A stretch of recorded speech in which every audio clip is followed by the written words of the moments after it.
بسم اللہ الرحمن الرحیم الحمد للہ رب العالمین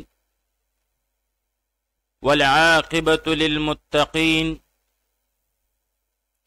والصلاة والسلام علی خیر خلقہ محمد وآلہ واصحابہ اجمعین۔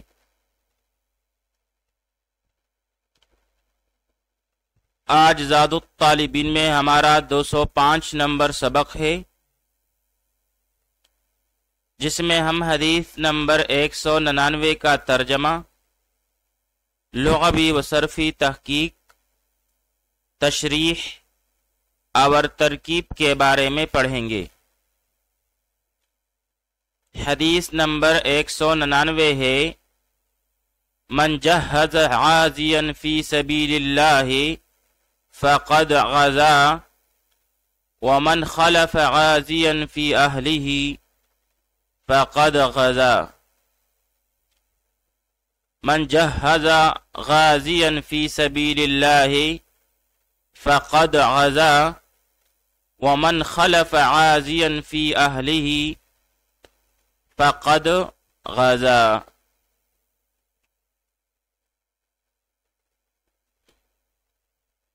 من جہزا جس نے سامان دیا، غازین کسی مجاہد کو، فی سبیل اللہ اللہ کی راہ میں،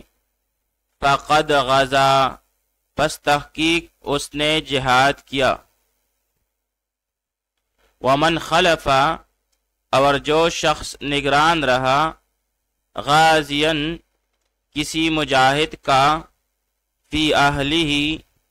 اس کے گھر کے بارے میں، فقد غزا پس تحقیق اس نے جہاد کیا۔ من جہزا جس نے سامان دیا، غازین کسی مجاہد کو، فی سبیل اللہ اللہ کی راہ میں، فقد غزا پس تحقیق اس نے جہاد کیا۔ ومن خلفا اور جو شخص نگران رہا، غازین کسی مجاہد کا، فی اہلہ اس کے گھر کے بارے میں، فقد غزا پس تحقیق اس نے جہاد کیا۔ اب یہاں پر جہزا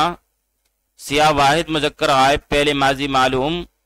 اسباب تفعیل جیسے جہز یجہز تجہیزا بمعنی تیار کرنا، سامانی ضرورت دینا۔ سورہ یوسف آیت نمبر 59 میں ہے، وَلَمَّا جَهَّزَهُمْ بِجَهَازِهِمْ اور جب انہوں نے تیار کیا ان کے لیے ان کی ضرورت کے سامان کو۔ پھر مجرد میں باب فتح یفتح سے مستعمل ہے، جیسے جہز یجہز جہزا بمعنی زخمی کا کام تمام کرنا، جلدی سے قتل کر دینا۔ پھر آگے جا کر غزا صیغہ واحد مذکر غائب پہلے ماضی معلوم، اسباب نصر ینصرو جیسے غزا یغزو غزوا وغزوانا بمعنی لڑنے کے لیے دشمن کی طرف جانا، جہاد کرنا۔ خلف صیغہ واحد مذکر غائب پہلے ماضی معلوم، اسباب نصر ینصرو جیسے خلف یخلف خلفا وخلافتا بمعنی جانشین ہونا، قائم مقام ہونا، خلیفہ ہونا۔ جبکہ باب سمع یسمعو سے خلیفہ یخلف خلفا بمعنی کسی ایک کروٹ پر جھکا ہونا۔ آئیے اب اس حدیث شریف کی تشریح پڑھ لیتے ہیں۔ جہاد کا لغوی معنی خوب محنت کرنا، مشقت کرنا۔ اصطلاحی تعریف جہاد کی یہ کی گئی ہے، الجہاد بذل الوسع بالقتال فی سبیل اللہ عز وجل بالنفس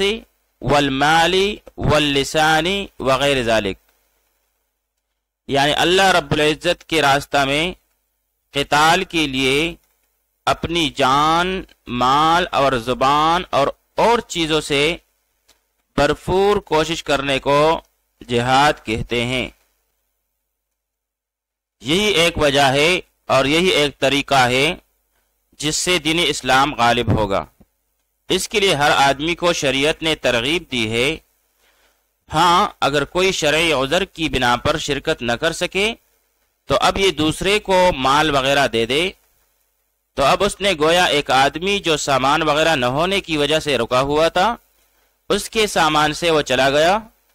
تو اب اس کو بھی اس کے جہاد کا ثواب ملے گا، کیونکہ یہ اس کے جہاد پر جانے کے لیے سبب بن گیا۔ اسی طرح جو احباب اپنے گھروں سے جہاد کے لیے گئے ہوئے ہیں، ان کے پیچھے ان کے گھروں کی نگہبانی کرے تو گویا اس کے حفاظت کرنے سے وہ آدمی مطمئن ہو جائے گا اور دل جمعی کے ساتھ جہاد کر سکے گا، تو پھر اس بھائی کو بھی اس جیسا ثواب ملے گا۔ بس جو کوئی بعذر شرعی نیکی کا کام خود نہ کر سکے تو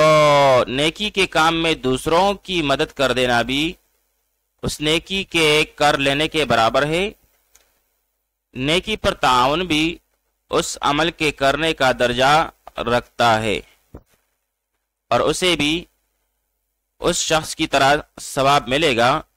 جو کہ نیکی کرنے والا ہے۔ آئیے اب اس حدیث شریف کی ترکیب پڑھ لیتے ہیں۔ من کلمہ شرط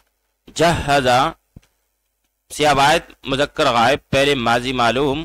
اور اس میں ہوا ضمیری مستتر جائز الاستتار، ضمیری مرفوع متصل مرفوع محلن ہو کے اس کا فاعل، غازین منصوب بالفتح لفظن ہو کے مفعول بھی، فی جارا، سبیل اللہ سبیل مضاف اور لفظ اللہ مضاف الیہ، پھر مضاف اور مضاف الیہ مل کر مرکب اضافی ہو کر مجرور پی جارا کے لیے، پھر جار مجرور مل کر یہ متعلق ہوا جہزا فعل کے ساتھ، پھر فعل اپنے فاعل مفعول بھی اور متعلق کے ساتھ مل کر جملہ فعلیہ خبریہ ہو کر شرط، پھر آگے جا کر فقد غزا، اس میں فا جزائیہ، قد حرف تحقیق، غزا پھر سے فعل ماضی سیاہ واحد مذکر غائب کا سیاہ ہے، اور اس میں ہوا ضمیر مستتر جائز اور استتار اس کا فاعل، پھر فعل اپنے فاعل کے ساتھ مل کر جملہ فعلیہ خبریہ ہو کر جزا، پھر شرط اور جزا مل کر جملہ شرطیہ ہو کر معطوف علیہ، کیونکہ اس کے آگے واو عاطفہ ہے، اور پھر آگے جا کر من پھر سے کلمہ شرط، خلفہ پھر سے فعل ماضی سیاہ واحد مذکر غائب کا سیاہ ہے، اور اس میں ہوا ضمیر مستتر جائز الاستتار اس کا فاعل، پھر آگے جا کر غازین منصوب بالفتح لفظن ہو کے مفعول بھی، فی جارا، اہلہ مضاف مضاف الیہ مل کر مرکب اضافی ہو کر مجرور، پھر جار مجرور مل کر یہ متعلق ہوا خلف فعل کے ساتھ، پھر فعل اپنے فاعل مفعول بھی اور متعلق کے ساتھ مل کر جملہ فعلیہ خبریہ ہو کر شرط، آگے جا کر فقد غزا، اس میں فا جزائیہ، قد حرف تحقیق اور غزا یہ پھر سے فعل، اور اس میں ہوا ضمیر مستتر جائز الاستتار اس کا فاعل، پھر فعل اپنے فاعل کے ساتھ مل کر جملہ فعلیہ خبریہ ہو کر جزا، اور پھر شرط اور جزا مل کر جملہ شرطیہ ہو کر یہ معطوف ہے ما قبل کے معطوف علیہ پر، اور پھر معطوف علیہ اور معطوف مل کر جملہ معطوفہ ہوا۔